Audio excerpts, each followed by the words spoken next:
Hall effect sensors. They're amazing little solid state devices. You can think of them as a magnetic switch or a magnetically controlled switch. Particularly with this one, this is a digital 3144 Hall effect sensor in this 3-pin package. The pin out of these is simple enough, as you can see. So what we've got really is a supply +5 and 0 volts. Actually, it's a lot greater voltage range than that it will work off.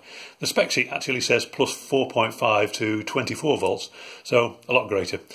And an output, and that is it really. Functionally, this is what's inside them. So everything you see here is actually inside the little black package there. And the pins that we've got correspond to the pins on the device itself, this being the positive, the pin 1, pin 2 being 3, and the ground being pin 2. And coming in, we've got a voltage regulator, which obviously we're going to need if there's such a wide voltage range of input. This gives us power supply to this little box with the X in, which is the internal Hall effect sensor itself. So this is the raw sensor. And this generates a voltage depending on the presence of a magnetic field.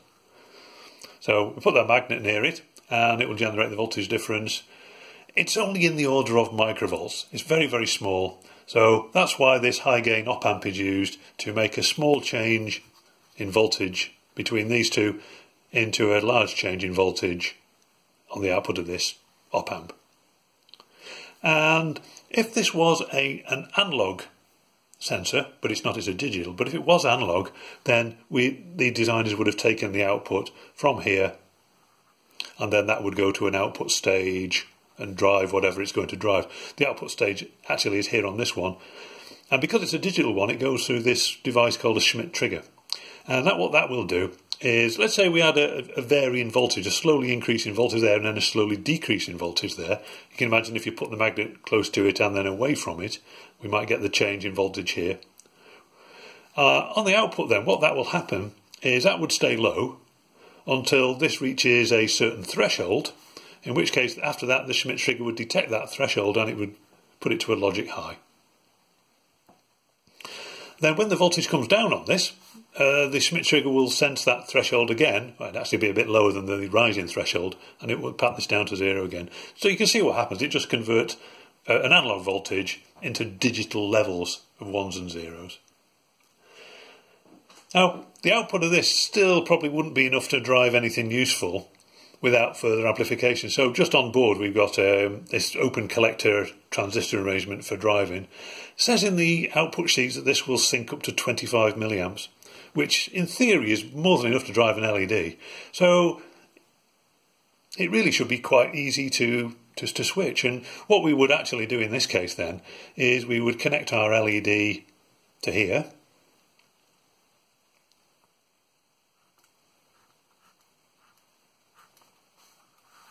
Like so, maybe with a resistor in between, drop-in resistor. And when this transistor switches on, it's effectively like having a switch between here and here, which is actually closed. So the LED itself should actually light.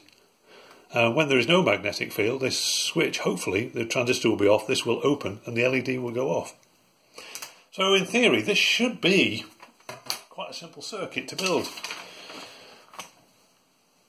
If we draw that again a bit more simply without the internal block diagram, then this is what it should look like. Now, I have to say that some of the data sheets actually recommend using a pull-up resistor between the output and +5 volts. So, in theory, you could have a resistor in the order of around 10k. I'm not sure whether that's actually going to be necessary or not. I suspect not, but we'll give it a try. So this is our proposed circuit actually built then. You can see we have actually included the pull-up resistor. This is our LED. It's got an internal 330 ohm resistor. You can't see it because it's all covered in the heat shrink. And this is our Hall effect sensor here. Now I've got a magnet here which came off a fridge magnet. So I've actually just sort of prized it off. And it works quite nicely. And you don't even have to put the magnet that close. It's not that strong a magnet, so this one actually does seem to be quite sensitive. I've included the pull-up resistor, as I say. If I just take that out and try it again, so now taking the resistor out, it still seems to work quite nicely. Now, whether that affects other characteristics of it or not, like its frequency response or whatever else, I don't know, but it does seem to work on the face of it. So I'm wondering now about if I can use this to some kind of practical application, such as a rev counter. So I'm wondering what in the household I can attach the magnet to, which will go round and round, and I'll be able to write a simple little program for my Arduino to show me revs per minute. I will be back shortly. So I don't know if you've seen one of these things before. This is a salad spinner. So it's one of these things where you wind around the handle and it's got a basket inside it.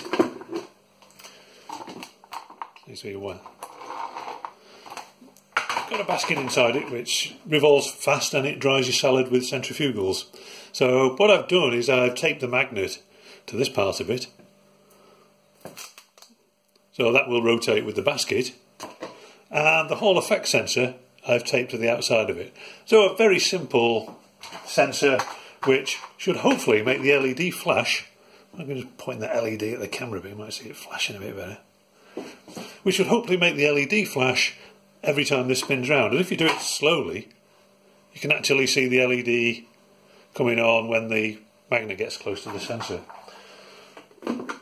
So a quick demonstration of this then. Let's watch it flashing.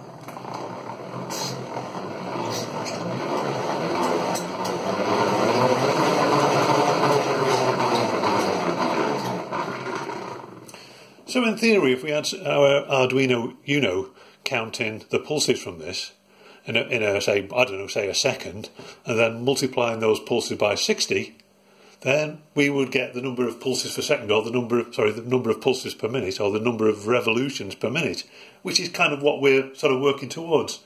So let's see if we can give that a try. So here's the proposed interconnection diagram for our Arduino Uno. It's all really simple. Apart from the power supplies, we've just got pin 3 of the 3144 going to digital pin 2 of the Arduino, and on the LCD side, because I've used an I2C LCD display, we've only got the SDA and the SCL going to the corresponding pins on the Uno. And that's more or less it. We don't even need a pull-up resistor because we can actually in the program assign a pull-up resistor to our Arduino pin digital 2. So in theory that's all we should need. But what about the program itself? Now I'll paste this program in with the description so you can go in further detail and have a play with it there if you want. But just to explain the basics, what we've got in the setup is a bit of initialization for the liquid crystal display, and we're also setting that input pull-up resistor, the internal Uno pull-up, on pin digital 2. So pin mode 2 input pull-up. Not sure if that's necessary, but it seems to work like this. So going to the loop function then, what we're doing is basically what I said we would do earlier, which is basically waiting a second, delay 1000, and then during that second counting the revolutions or pulses from the sensor, and then at the end of that multiplying it by 60 to get a figure per minute. And the way that we do that then is in the loop, basically saying attach interrupt. So basically we're attaching interrupt pin 2, and what the interrupt does on the Uno and lots of other processors is when it receives the interrupt signal, which in our case is a rising on pin 2, it will jump to this interrupt function, perform that, and then come back again and carry on at this particular point. So the interrupt function there is called, just basically it's called interrupt function. We look down, a bit further down the program, and we see down there interrupt function. And all it's doing is basically counting revolutions. So revolutions plus plus, it just increments the revolutions figure. When we get to the end of the second, we detach the interrupt, so then we're going to sort of process the results and see what's happening. Now, that delay 1000 should give us pretty near a second, pretty near 1000 milliseconds a second. But just to make sure, what I did in the early stages of this program was just say elapsed time equals milli minus start time. So it gives us a figure for exactly how many milliseconds have actually elapsed. As it should be about 1000, and I was getting usually 1014, 1016. So it's pretty near. It's probably not worth doing that. And then once we get that, basically what I'm doing then is converting that to an RPM figure, maximum of either 1 or revolutions. It just saves a divide by 0 error. Multiply it 60,000, not 60 because we're counting in milliseconds. Divide that by the elapsed time, which was going to be around about 1,000 milliseconds. And then basically what I do then is just add the revolutions per minute in front of the figure, fill it to the length of the display so we're not getting any stray figures left over. I've got a little function down below that does that. And then just printing it out to the display. So let's see if that works then. Okay, well, here we go, we've got it set up, and I'm going to try and wind this thing around and see what sort of figure we get on the LCD display. So here we go.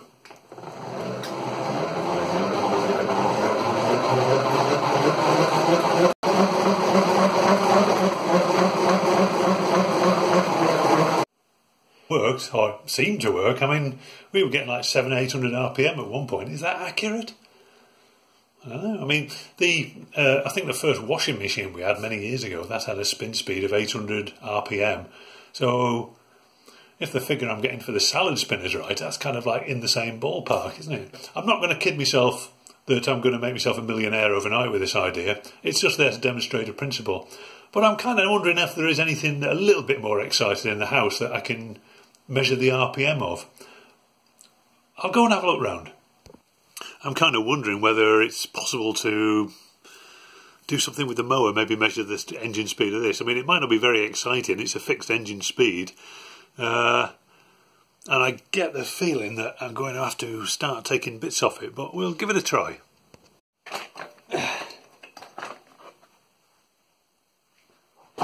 Okay, well, we've got the cowling off it, if that's what you call it, the top piece. And underneath it, you can see this fan arrangement, and the wheel is, I think, is connected to the crankshaft of the lawnmower. And here we have an ignition coil. So I'm assuming that a magnet on this flywheel, if that's what you want to call it, every time it passes the ignition coil, that magnet is what generates the spark. So if I can use that same passage of the magnet to operate my hall sensor, then that might be quite neat. Now, the only problem is, to test this out, I'm going to have to put the cover back on. I'm going to have to start the mower, and then while the engine is running, take the cover back off again, and then kind of dangle this close to the flywheel. So it's not something I'm going to recommend you do at home yourself. And I'll certainly have to open the door as well. I'm in the garage now, so I open the door, I don't want the fumes. But yeah, so please don't try this at home. This is just to demonstrate the principle of it.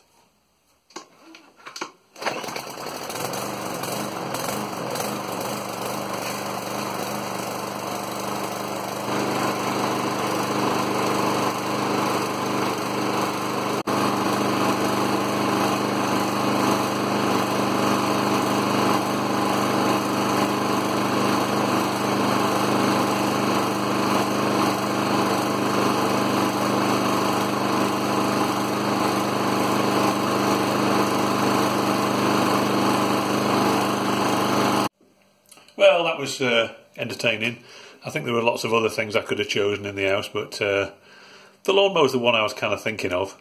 Although I think for use outside, I think that display isn't going to really hit it. It was, as soon as the sun or it got a bit light, it was just almost impossible to see. But that's by the by. We were just illustrating the principle. So, hope you enjoyed the video. If you've got any questions, stick them in the comments, and I will catch you next time. Bye bye.